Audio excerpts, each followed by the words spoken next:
I have amazing news to share before we get into the live discussion with Debbie Silverman, who I'm very happy to have. But before we get into my discussion with Debbie, I just am very happy to say I got my first vaccination today. And exactly, I'm so happy. I've been so worried every single time I go in a residence or go into a hospital, go into a family's home. I'm very conscientious, but I'm always, concerned that I'm bringing something into the home or into the residence or bringing something back to my home. Anyways, it feels really good. It's funny, I got it at like 9 a.m. and my arm is already sore. It's funny what sticking a little needle in your arm can do. Anyway, today we're not talking about a fun topic like vaccines being rolled out. Oh, you want to turn that off, Debbie? Yep, that's what I'm doing. Yep, Sorry. that's okay, no problem. Uh, Today, we're going to be talking about something that is very disturbing for a lot of people, and probably a lot of people who are listening and watching have experienced this. I haven't experienced it personally because I've been aware and have been able to stop it, but I know my grandma experienced this.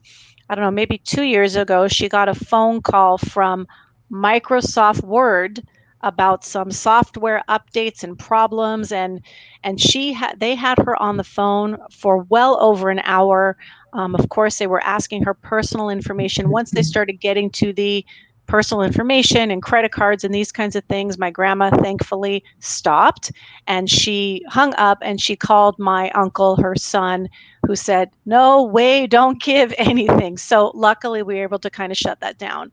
And I certainly know for myself, I'll get texts, click on this link, or, oh, it's, the IRS calling, or they'll, oh, it's TD Bank, your account is overdrawn, click on the link, and I don't even have an account there, and I get Right. this stuff all the time. But for seniors who are vulnerable and frail, I mean, these situations are very scary. And it's more than just that phone call for the financial exploitation.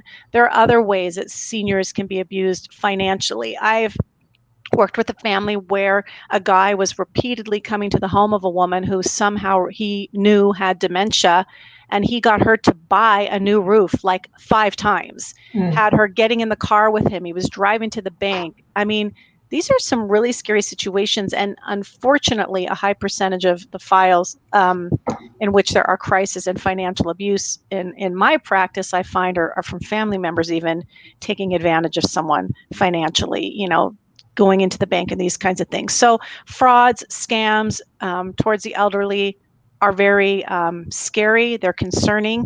And today we're going to talk to someone who had a personal experience in her family, which prompted her to write a book and fight fiercely for those who are being taken advantage of in this way. Welcome, Debbie Silverman. I want to just introduce you a bit. She is an international speaker, a two-time Effie Award winner for marketing excellence. I'm sorry, I don't know what an Effie Award is. Clearly, it's about marketing. And a human behavior specialist and a conversation expert. Ooh, I like that. She's also certified in neurolinguistic programming, which, by the way, I absolutely love. She's also the creator and co-author of the #1 bestseller, It's Just a Conversation: What to Say and How to Say It in Business, and the newly released book, Protecting the Rabbit Ears Generation, which is what we'll be talking about today, is that book.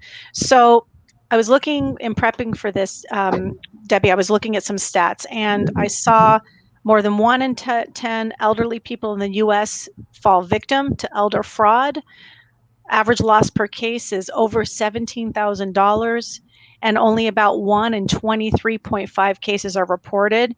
And in Sure. Canada, about 10% of seniors are victims of abuse. 10%, 1 in 10. So we're talking the same stats in both countries. And I know this happened to your aunt. So tell me a bit about what happened to your aunt, Debbie, and what prompted you to take up this fight. First of all, Stephanie, thank you so much for having me on your show. I really appreciate it. It's so important that we get this word out. So, what happened with my aunt? She was 93, lived alone, very, very knowledgeable and really independent, so she could do things on her own. She did not have any, excuse me, modern technology. She didn't have a cell phone. She didn't have a computer. She didn't have a microwave. She had an old TV with rabbit ears, hence the name Protecting the Rabbit Ears Generation. So, for those viewers and listeners that don't know what rabbit ears are, it's the antenna on the TV, the older TVs. Yeah. And so what happened was she was in and out of the hospital. She wasn't well. It was sort of the last few weeks of her life. And I was in the hospital with her friend and myself and my mom, and we were paying bills and stuff. And we called the bank to see if everything was okay. And they gave us a balance. They gave her the balance, and she said, yes, that's correct. We were fine. And I was POA on her checking account. She made me POA. That means power of attorney for Power anyone of who attorney, doesn't know. yes. And a power of attorney has the legal authority to manage money on someone's behalf. That's right. That's correct. And so I became POA on her checking account. And I was in the bank one day and I was looking at her statement, and it said online transfer for a ridiculous amount of money, like $50,000. And I said to her, I said to the bank, did she call and say, move the funds from my savings to my checking? And they said, no, she did an online transfer. And I said, that's impossible. And they were like, why? I'm like, because she doesn't have she doesn't have a cell phone. She doesn't have an iPad. She doesn't have any kind of modern technology that she could possibly make an online transfer. And they said, well, she did. And they argued with me, of course. So what happened was, we found out later that she lived in an apartment house, and the tenant above her boyfriend, was able to get a hold of my aunt's bank statements. And he was moving funds from her savings to her checking, so that when she checked her checking account amount, it seemed right. And what he also was able to do was get copies of her checks. And he was writing checks, supposedly signing her name, for also crazy amounts of money, 3,000 here, 50,000 here, 10,000, 12,000, whatever it was, writing down for cash. The bank never notified my aunt. Nothing ever happened. I saw it because I looked through the statements and I was like, what's going on here? And what happened was the tenant above my aunt was stealing from her, as I said. And I was in my aunt's apartment one day cleaning up, and the tenants had to go past my aunt's apartment to see what was to get to their apartment. So I opened the front door and I said, oh, hi, I'm Debbie. I want to meet you. And my mom also wants to know who's living here because she's part owner of the building. So I want to get a picture of you, because the detective had said to me, do you know this name? And it vaguely sounded familiar. And I took a picture of the tenant and her boyfriend, and I sent it to the detective. So this is very, very, very helpful. It turned out they were able to match his photo that I sent with the bank videos. Wow. And so, very long story short, I just want to let your viewers know that when you have two accounts, excuse me, with the same bank, please, please, please, I'm begging you, make sure you look at your savings account statement as well as your checking account statement. Because most of us, and I know I was guilty of that for a while, we look at just our checking account because that's the most active, generally speaking, right? Yeah. And if you don't look at your savings, somebody may have gotten into your account. There may be fraud going on, and you can lose your life savings. That's so scary. And, it's sad to me because your aunt, obviously was very vulnerable, at risk. And these two individuals came in, and when I was reading your book, I saw they were younger, and they came in and they took advantage of her. What do you think it is in doing your research? Because I know for your book is filled with stories of the different scenarios of the different types of fraud that can occur, and we'll get through some of them, and the interviews that you did with people and actual personal stories of how this fraud was committed. In all of those stories, Debbie, what do you find is the common theme that makes a senior so vulnerable? What is it? Why are they preyed after? I mean, obviously they're vulnerable, but is there a type of a personality or situation that makes someone more vulnerable than someone else? It's a matter of being lonely. It's loneliness. It's a matter of wanting to be helpful to somebody, especially in cases there are different kinds of scams. There's one scam that I wrote about in the book called the grandma scam. Yeah. And that one is basically you get a phone call and you hear a child yelling or screaming in the background, grandma, help me, help me, help me. And because the grandmother is so upset, we'll say the grandchild's name, or we'll say a name. And then they pick up on it right away. Oh, yes, grandma, it's Debbie. Please help me, help me. And then this guy will get on the phone with a foreign accent and he'll say something like, your granddaughter was in an accident, or she was in trouble in jail, whatever it might be. And the only way we can help her is if you send a gift card worth a couple $1,000. And you can go to this store to get the gift cards, get them in the amounts of $500 each or whatever it might be. And once you get the gift cards, we'll call you back and then you give us the code number on the gift card, Okay. and we will release your grandchild, or we will help your grandchild get back to wherever, out of the hospital or whatever, or out of the jail, whatever it might be. And one of the key stories, a lot of these stories that I wrote about in the book, not only are the grandparents lonely, they want to be the hero of the family. Mm. And so when the grandchild, supposed grandchild, is yelling, help me, and all this stuff, they want to be the hero. And of course, the guy gets on the phone and says, do not tell the parents. Do not tell her parents. Because again, the grandparent wants to be the hero, wants to be the one who saved the day, if you will. Well, and also there's an implied threat there, right? And in any abuse, any perpetrator victim situation, there's this implied threat. I mean, a lot of, children that are abused, the perpetrator never even said, don't tell your mom, don't tell your dad, whatever it might be. But there's an implied threat of something bad is going to happen to you or to your family members if you reveal this secret. And I think that's in terms of, when we're talking about why seniors, why are they so vulnerable? One of the things that I find is that there's also a level of shame and embarrassment when someone is being taken advantage of and they recognize they're being taken advantage of, and they're ashamed or embarrassed to even bring it up. And the other piece, when I'm talking about the perpetrator victim, is that there is sometimes a dependency. So someone may be very well aware that they're being, frauded out of money, taken advantage of financially, but they don't say anything because they're dependent on this person. If without this person, they maybe couldn't live at home, or they wouldn't get rides to a place, or whatever that relationship might be. And so there's like a lot of different layers of vulnerability to seniors into why they are, a prime victim for perpetrators. And sometimes it's with the family, Yes. Sometimes it's the family scamming the person or frauding the person, and you trust the person, and then all of a sudden you find out, oh no, what happened here? And again, there's an embarrassment factor, there's the victim factor, there are a lot of different reasons why they don't come forth and report it. Exactly. So let's I just realized I see this thing, and I wish I would have realized before we started. The LinkedIn, it's not going live on LinkedIn. That's too bad, because that's always where I get the most interaction. But anyways, I'll post the video up after, and I'm sorry, I just realized that it didn't go live on LinkedIn. Anyway, things happen. So let's talk about some of the other common scams. We've talked about the grandparent scam. We've talked about the nice neighbor. What about those contest lottery scams? Tell me about those.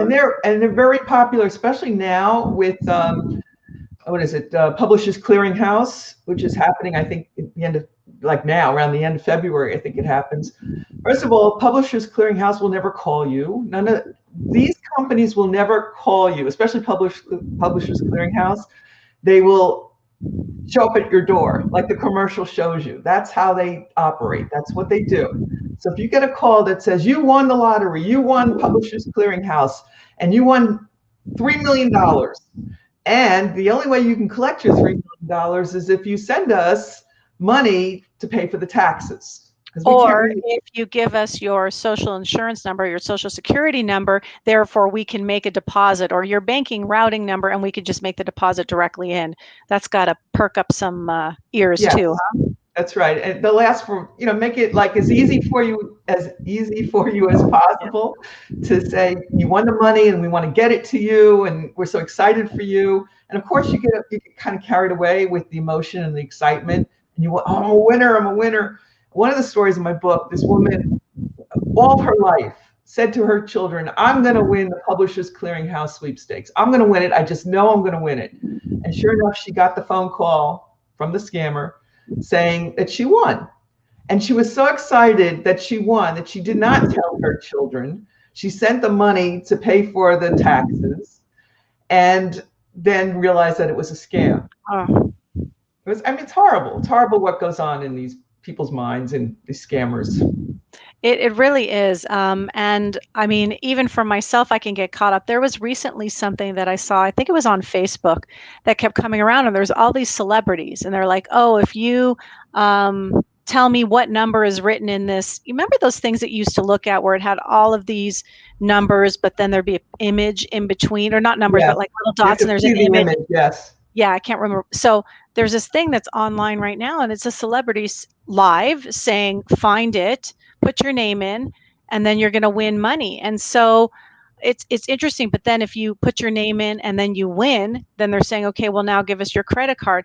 But I'm thinking, is this a real scam for the money, or is it a scam to just get contact information to then, spam people with a bunch of stuff? Because how did they get all these celebrities involved for this scam? Like, I mean, the lengths that people are going to try and take advantage of people is crazy. I think to answer your question, it's both. Hmm. I think it's both. I think, yes, they're looking for the database. They want to collect their database so they can send you ads for other things, and they sell those databases. They sell them and they make money with the companies. And as far as the celebrities go, sometimes the celebrities don't even know they're in the commercial, or they're in that scam. Sometimes they don't know. Oh no, And they're talking about it. They're actually talking about the game, whatever it is, okay. as it's happening. So clearly they were paid for some endorsement. So I mean, that's talk about your multi-level type of scams. But let's get back to the seniors and the fraud stuff. One other story that you mention in your book is like the "Can I carry your bag" type of scamming situation. And I know, I mean, I've had lots of people stop me in the parking lot and ask me if I wanted help, or if I could help them. And I certainly know how to, look out for that, which also makes me kind of sad because I do like to help people too. So maybe I'm like ignoring and rejecting people who actually really do have good intentions and who really do want to help. It kind of makes us afraid of the world. But what can happen for an elderly person with this "Can I carry your bag" type of scam? That happened to a very close family friend. She's got magnificent silver hair, very frail looking, very frail looking. I mean, look, a strong wind could blow her over. And she parked her car one day, and she got out and she got her walker and she went into this supermarket. And when she came out, there was a young woman who offered to help her with her packages and put them in the trunk. And she said, "I got it. Thank you. I'm good. Thank you very much." And then as she was starting to put things in the trunk, there was a gentleman on the other side of the car that said, "Oh, let me help you. Let me help you." Now, my family friend, her name is Selma. Selma, kind of old school, and will take a man's help over a woman's help for some crazy reason. And she allowed him to help her with her packages and put them in the trunk. And she thanked them, and they went on their way, and everything was fine. She thought. She got home to her gated community. She got out of her car. The gentleman was standing there waiting for her when she got out of her car. That is so Freaked her out, scary. totally freaked her out, very scary. And he said, "Let me help you with your packages, and let me hold your purse while so that you can get out of the car and get your walker and everything else."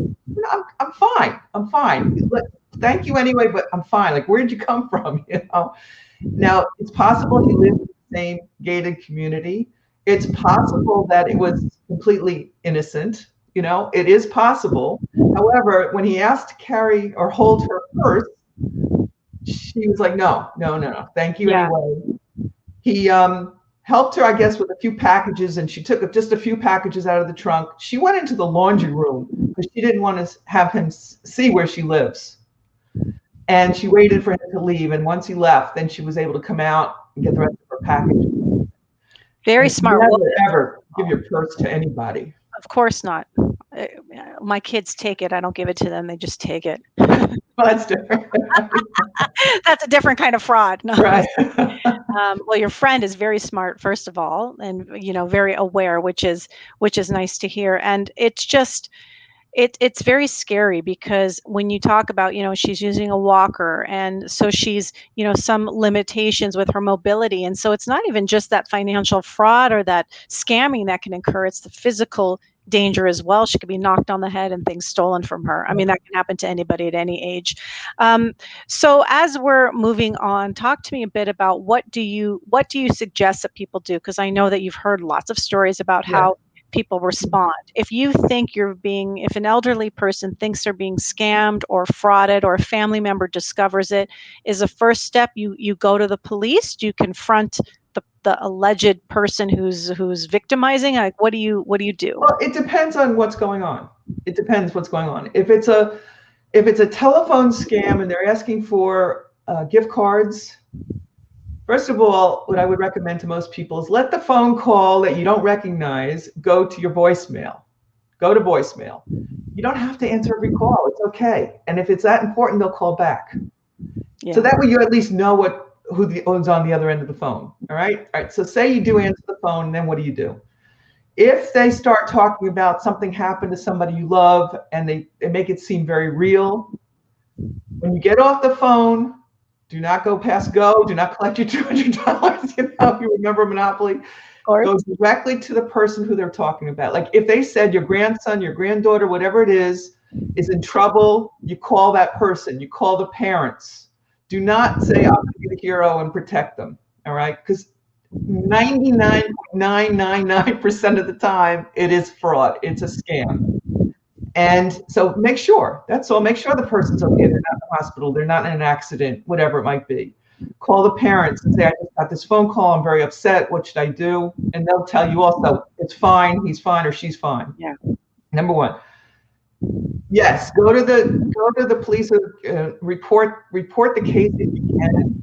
However, I got to tell you, and this upsets me terribly, is that unless you actually show up at the police station and you fill out all the paperwork, nothing's going to happen, which is unfortunate. Nothing is going to really happen because it happens so often and so many times throughout the country and throughout the day that they can't possibly handle all of these.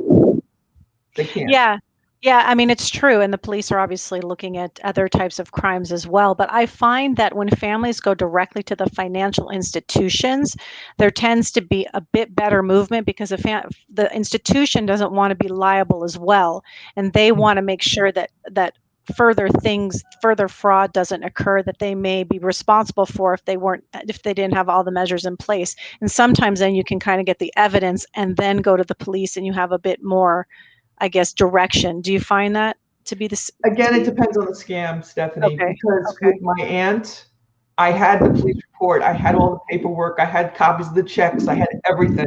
And when I went to the bank, they denied the case 3 times. I went up the corporate ladder, they denied the case 3 times. I finally got an attorney. Once I got the attorney involved, then we were able to get some kind of money from the bank. And I asked them, how could you let this happen with a 93-year-old woman, this amount of money in cash, written out to cash, and you don't call her and question it and say, is everything okay? Oh, well, she didn't have the right account. You need private banking for that account. I'm like, are you serious? I mean, what? So I don't know if I agree with that. Go to the bank. Yes, maybe now they're better trained. I don't know. How long But ago was that, Debbie?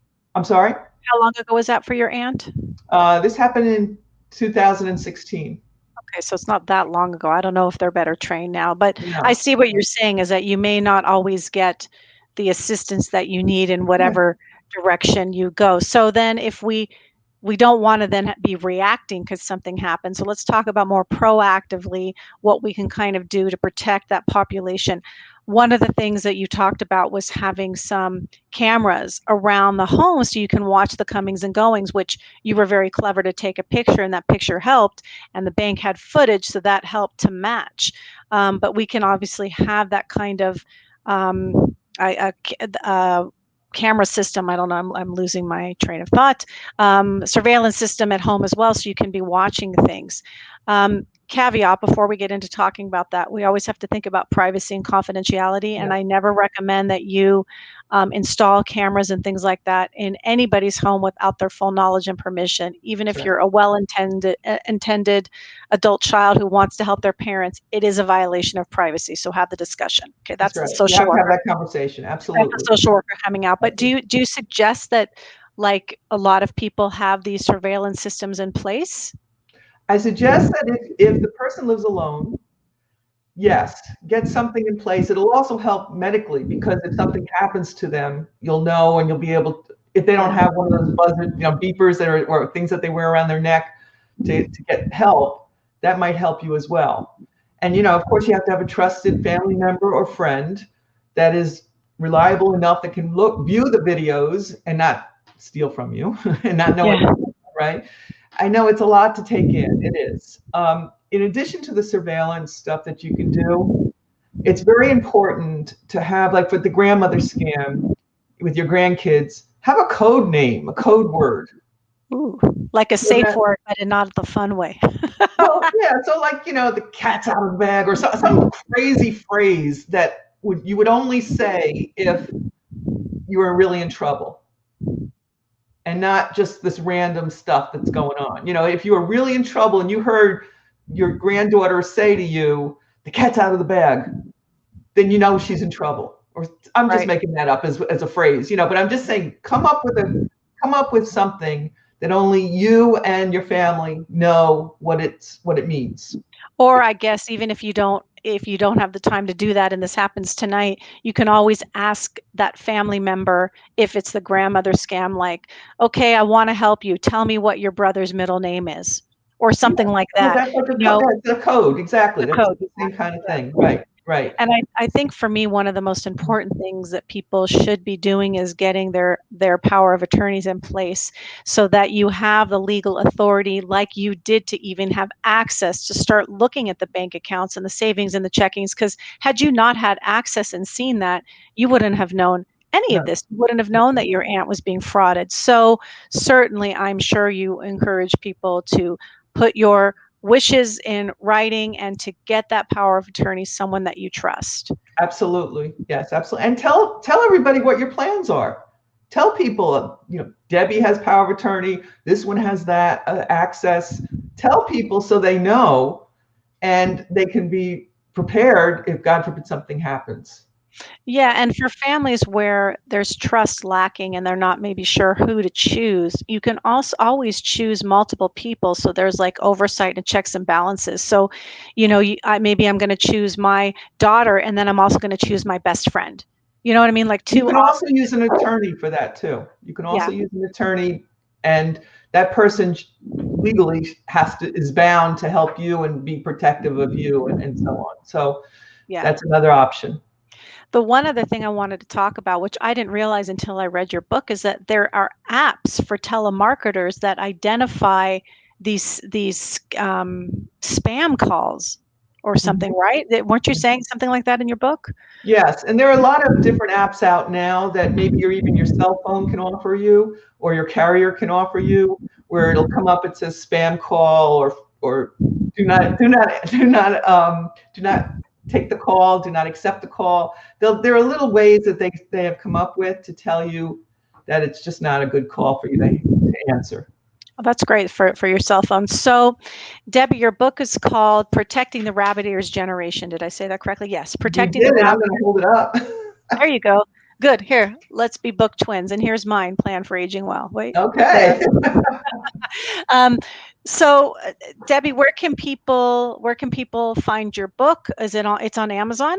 It's on Amazon and it's on Kindle. You can get a Kindle version as well. Or if you want to contact me, you'll get a special version because I'll sign it for you. You'll get a special box and gift.